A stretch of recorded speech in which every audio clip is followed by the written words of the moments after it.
বন্ধুরা, মহাশিবরাত্রির দিন এই কয়েকটি ফল মহাদেবের উদ্দেশ্যে অবশ্যই অর্পণ করুন। তাহলে বাবা ভোলেনাথ আপনার ওপর সন্তুষ্ট হবে। মহাশিবরাত্রির দিন বন্ধুরা যদি এই কয়েকটি ফুল পান তাহলে অবশ্যই হাতছাড়া করবেন না। এই ফুলগুলো বাবার পায়ে অর্পণ করলে আপনার সমস্ত মনোবাসনা এবং ইচ্ছে পূরণ করবে স্বয়ং মহাদেব। এছাড়া এই শিবরাত্রির আগে বাবা ভোলেনাথ তার ভক্তগণদের দেয় এই সমস্ত সংকেত, যে সংকেতগুলো আপনি যদি একটাও পেয়ে থাকেন তাহলে বুঝবেন আপনার জীবনের সমস্ত অন্ধকার দূরভূত হতে চলেছে, আপনার জীবনে আসতে চলেছে শুভ সংকেত, আর কিছু ভালো আপনার জন্য অবশ্যই অপেক্ষা করছে। তাহলে এই শিবরাত্রি কবে, তার 4 প্রহরের সময় বা কিভাবে করবেন পুজো, এই সমস্ত আজকের এই ভিডিও দ্বারা আপনাদের জানাবো। নমস্কার বন্ধুরা, আমার চ্যানেলে আপনাদের সবাইকে জানাই অনেক অনেক স্বাগত। আমার এই চ্যানেলে আপনি যদি নতুন হয়ে থাকেন তাহলে চ্যানেলটি সাবস্ক্রাইব করে পাশে থাকার অনুরোধ রইল।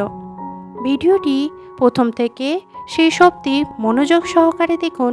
ভালো লাগলে একটি লাইক করে আপনার মন্তব্যটি অবশ্যই করে যাবেন, আর কমেন্টে সবাই একবার অন্তত নিজেদের আরাধ্য দেবতা এবং মহাদেবের নামটি বলে জানান।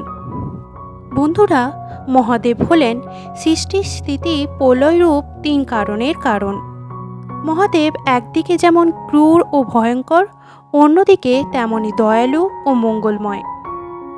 শিবকে বলা হয় আশুতোষ, যার অর্থ যিনি সহজে সন্তুষ্ট হয় এবং ভক্তগণের মনো ইচ্ছা বা মনোবাসনা পূরণ করেন, যিনি প্রয়োজনে ভক্তগণদের রক্ষা করেন।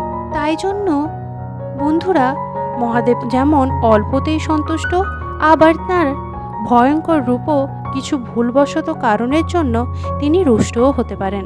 তাই এই ভুলগুলো কিন্তু শিবরাত্রির দিন একেবারেই করবেন না। তাহলে শিবরাত্রি কবে পড়েছে সবার আগে সেই তিথিটি আপনাদের জানাই। বন্ধুরা, এই চতুর্দশী তিথি শুরু হচ্ছে বাংলায় 13ই ফাল্গুন 26শে ফেব্রুয়ারি বুধবার 11টা বেজে 8 মিনিট থেকে। এই তিথি থাকছে পরের দিন 27শে ফেব্রুয়ারি অর্থাৎ 14ই ফাল্গুন বৃহস্পতিবার 8টা বেজে 54 মিনিট পর্যন্ত। যারা কোনো কারণে 13ই ফাল্গুন অর্থাৎ 26শে ফেব্রুয়ারি এই পুজো করতে পারবেন না, তারা 27শে ফেব্রুয়ারি বৃহস্পতিবার এই পুজো সম্পন্ন করতে পারেন। শিবরাত্রির মেন পুজোর সময়কাল হলো নিশীথকাল, যার সময় হলো 12টা বেজে 9 মিনিট থেকে 12টা বেজে 59 মিনিটের আগে পর্যন্ত। এই সময়ের মধ্যে আপনারা শিবরাত্রির পুজো সম্পন্ন করতে পারেন। চলুন বন্ধুরা, এবার জেনে নিই 4 প্রহরের সময়কাল কি। শিবরাত্রিতে 4 প্রহরে মহাদেবের পুজো করলে মানুষের ধন, যশ, প্রতিপত্তি, সমৃদ্ধি লাভ করতে পারে। শুধু তাই নয় বন্ধুরা, এও জানা যায় যে সন্তান সংক্রান্ত সমস্যাও এই 4 প্রহরের পুজো করলে সমাধান হয়ে যায়। তাহলে চলুন জেনে নিই 4 প্রহরের সময়কাল। প্রথম প্রহরের সময়কাল হলো 26শে ফেব্রুয়ারি 13ই ফাল্গুন 6টা বেজে 19 মিনিট থেকে রাত 9টা বেজে 26 মিনিট পর্যন্ত। দ্বিতীয় প্রহরের সময়কাল শুরু হলো রাত্রি 9টা বেজে 26 মিনিট থেকে 27শে ফেব্রুয়ারি 12টা বেজে 34 মিনিট পর্যন্ত। তৃতীয় প্রহরের সময়কাল হলো 27শে ফেব্রুয়ারি রাত 12টা বেজে 34 মিনিট থেকে ভোর 3টা বেজে 41 মিনিট পর্যন্ত। এবং চতুর্থ প্রহর অর্থাৎ সর্বশেষ প্রহরের সময়কাল হলো ভোর 3টা বেজে 41 মিনিট থেকে 27শে ফেব্রুয়ারি সকাল 6টা বেজে 48 মিনিট পর্যন্ত। এই দিন বন্ধুরা, আপনারা যারা যারা এই শিবরাত্রির উপবাস পালন করবেন তারা নির্জলা উপবাস পালন করতে পারেন। নির্জলা উপবাস হলো প্রত্যেকটি উপবাসের মধ্যে সর্বশ্রেষ্ঠ সর্বোত্তম উপবাস। তবে যারা কোনো কারণে নির্জলা উপবাস করতে না পারেন বা যারা অসুস্থ রয়েছেন তারা ফলমূল খেয়েও এই উপবাস করতে পারেন। এছাড়া আলু, রাঙা আলু, চাল কুমড়ো খেতে পারেন। তবে এই খাবারগুলো তৈরি করতে হবে ঘি দিয়ে, আর এতে খাবারের লবণ কিন্তু ব্যবহার করা যাবে না। এতে সন্দক লবণ ব্যবহার করতে হবে। বন্ধুরা, যজ্ঞের মধ্যে যেমন অশ্বমেধ যজ্ঞ, তীর্থের মধ্যে যেমন গঙ্গা, তেমনি পুরাণ অনুযায়ী ব্রতের মধ্যে সর্বশ্রেষ্ঠ ব্রত হলো এই শিব চতুর্দশীর ব্রত। তাই শিবরাত্রির ব্রত পালন করলে ধর্ম, অর্থ, কাম, মোক্ষ এই চতুর্বিধ ফল লাভ করা যায়। এই দিন বন্ধুরা, আপনারা যারা যারা উপবাস পালন করবেন, এছাড়া যারা যারা উপবাস করতে পারবেনও না, তারাও কিন্তু এই দিন গঙ্গা স্নান করতে পারেন। বিশ্বাস করা যায় গঙ্গা নদীর উৎসস্থল হলো শিবের জটা, আর মহাদেবের শিবের জটা থেকেই এই গঙ্গা নদীর যেহেতু উৎসস্থল, তাই এই দিন গঙ্গা স্নানের এক আলাদাই মাহাত্ম্য রয়েছে এবং পুণ্যফল রয়েছে। তাই এই দিন পারলে অবশ্যই গঙ্গা স্নান করুন। বন্ধুরা, এই দিন কিন্তু খুব সকাল সকাল অর্থাৎ ব্রহ্ম মুহূর্তে শয্যা ত্যাগ করবেন এবং বাবা ভোলেনাথের পুজো সম্পন্ন করবেন। যে ভক্তগণ বাবা ভোলেনাথের নিষ্ঠা সহকারে পুজো সম্পন্ন করে, তার মনোবাসনা পূরণ করেন স্বয়ং মহাদেব। মনে করা হয় এই শিবরাত্রির দিন ভগবান শিব সৃষ্টি স্থিতি প্রলয়ের মহাতাণ্ডব করেছিলেন এবং এই দিনই ভগবান শিব এবং মাতা পার্বতীর বিবাহ হয়েছিল। তাই বন্ধুরা, এই শিবরাত্রির মাহাত্ম্যই আলাদা। আপনারা সবাই চেষ্টা করুন এই শিবরাত্রির তিথিতে এই ব্রতটি পালন করার।